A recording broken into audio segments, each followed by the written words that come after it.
Hi again. So today I am sharing an excerpt from chapter 28 titled Getting Help.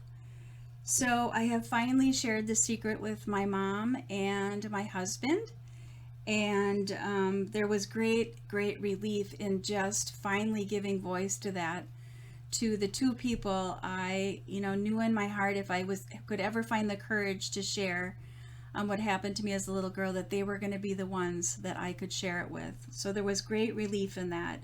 But I also knew I still needed support and I needed help as I continued on this healing journey. So one of the things I did for my healing was I reached out to a therapist who uses eye movement desensitization and reprocessing. And it was interesting during that, which I talk about in this chapter, it was interesting during that session was I never realized, and maybe this sounds odd, but I never realized that I needed to grieve the loss of innocence that I lost as a young child. So that working with that therapist really helped me to understand the grieving that I needed to do. And then I would feel called to do a transformational breath session. That is what felt right for me to do as part of my healing journey as well. And so this is the part I'm going to pick up with. I have found a transformational breath work practitioner, and her name is Parney. And I go to her practice. And we are set up in the room. I'm on the table. I'm getting ready to, she's explained how the breathwork session will work. And one of the things I'm really nervous about is because you have to breathe rapidly through your mouth, is I'm really nervous about my mouth becoming dry during the session.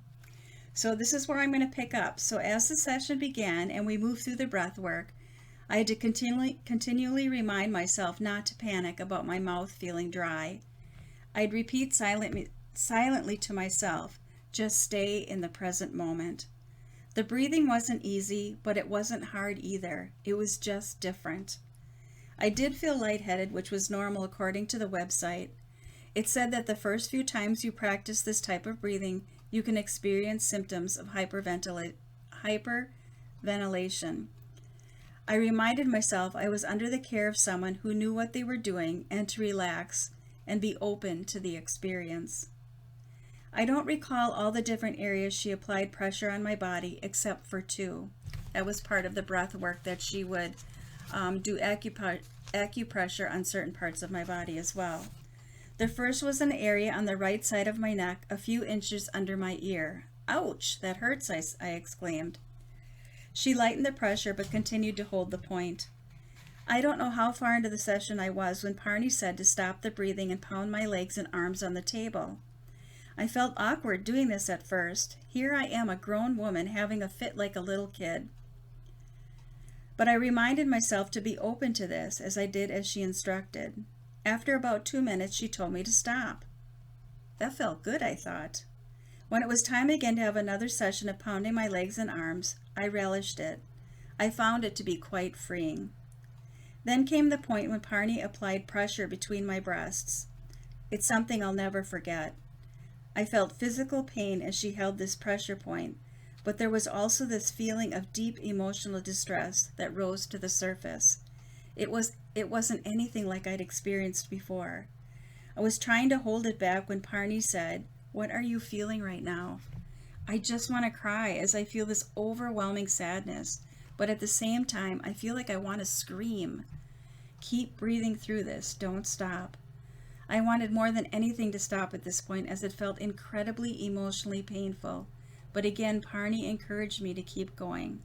Keep breathing, Barb. You can do this, she said in my right ear. It was extremely intense, and even though I fought it at first, I stayed with it. Eventually, the intensity began to subside.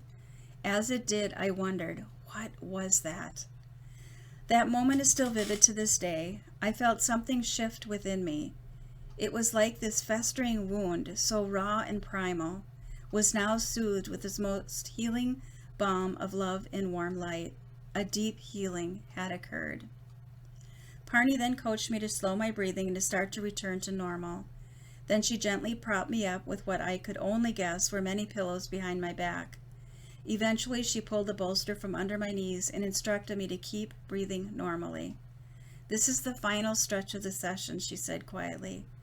As I lay with my back supported, my knees bent, and my feet resting on the table, I heard a song begin to play.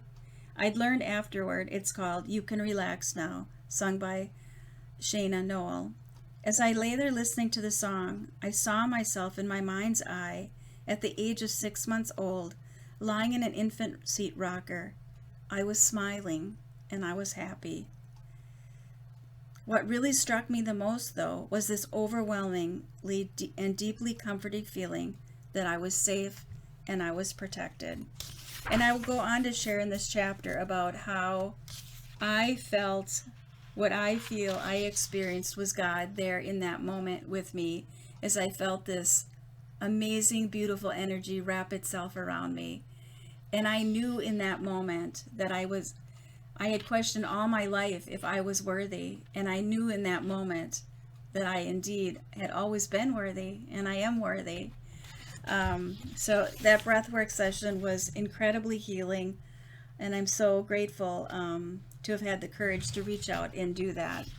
So the next chapter I'm going to share with you is chapter 29, called "Following the Signs."